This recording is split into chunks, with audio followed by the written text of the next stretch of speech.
ඉතින් හැමෝම පරිස්සමින් ඇති කියලා හිතනවා.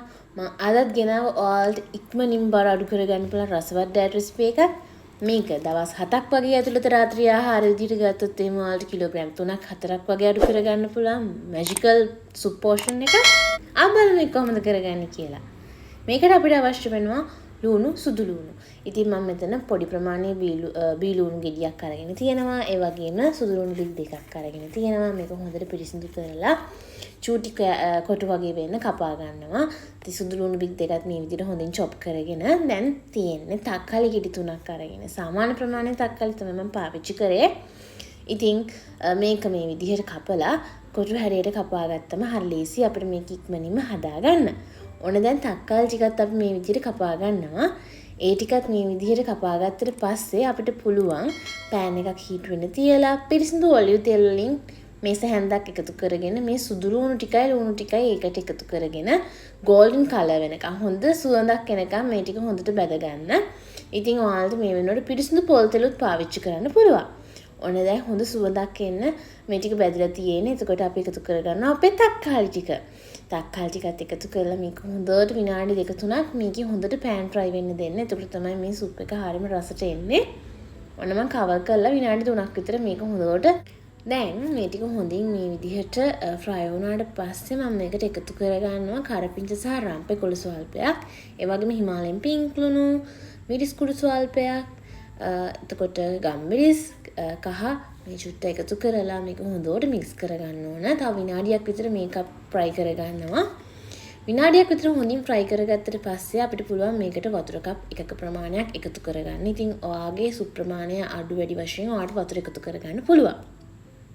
සුප් එක හැදෙන අතරතුරේ මම මෙතන පරළු පාන් පෙති දෙකක් අරගෙන පෑන් එක හීට් වෙන්න තියලා ඒකට මේ විදිහට කොටු කපාගත්ත පරළු පාන් පෙති දෙකක් එකතු කරගන්නවා.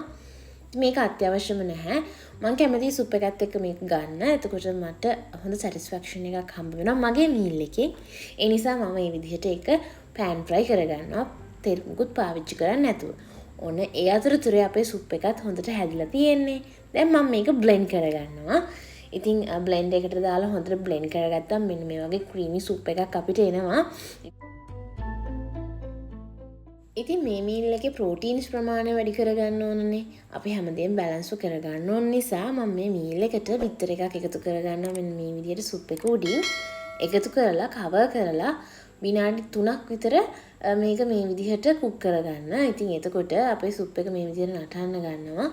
ඒ අතරතුරේ අපිට පුළුවන් අර කහමදේ පොඩ්ඩක් මේ විදිහට ක්‍රැක් කරලා මේකේ හොඳට මේ සුප් එකත් එක්ක මේක මිශ්‍ර වෙන්න දෙන්න. ඉතින් එතකොට හරියම ක්‍රීමි හරියම රස සුප් එකක් ඔයාලට ගන්න පුළුවන්. ඉතින් ඔයාලගේ ප්‍රෝටීන්ස් වැඩි කරගන්න ඔයාලට ටෝපු වගේ දෙයක් පාවිච්චි කරන්න පුළුවන්. දැන් අපේ සුප් එක රෙඩි. ඉතින් මේක හරියම රසයි. අනිවාර්යෙන්ම try කරලා බලන්න. මේක ගොඩක්ම හොඳ රාත්‍රී ආහාර වේලක්. අපිට අවශ්‍ය කරන නියුට්‍රිෂන්ස් ඔක්කොම බැලන්ස් විදිහට අපිට මේක ගන්න පුළුවන්. ඉතින් මම ඔරිගනෝ ටිකක් තියලා උඩින් මේ විදිහට එකතු කරගන්නවා. ඒ වගේම අපේ අර පාන් ටික ටෝස් කරගත්ත ඒකත් මම මේකේ උඩින් මේ විදිහට එකතු කරගන්නවා. ඉතින් මම හිතනවා මම අද ඔයාලට ගෙනාව මේ වීඩියෝ එකටත් ඔයාලා ගොඩක් කැමති ඇති කියලා ලයික් එකක් දාන්න කමෙන්ට් එකක් දාන්න මේ වගේ රසවත් තවත් ඩ්‍රයිඩ් රෙසිපීස් ඔයාලා ළඟටම ගෙන්න ගන්න කවිද ඩෑෂ් මගේ YouTube channel එක subscribe කරන්නත් අමතක කරන්න එපා. ඉතින් උණුවෙන් මේ වගේ සුප් එකක් ඩිනර් එකට ගන්නකොට හරිම ෂොක්. ඉතින් ඔයත් අනිවාර්යෙන් try කරලා බලන්න. ඉතින් තවත් දවසක මේ වගේ රසවත් ඩ්‍රයිඩ් රෙසිපි එකකින් හම්බ වෙනතුරු ඔයාලා හැමෝටම සුබ දවසක්. පරිස්සමින් ඉන්න.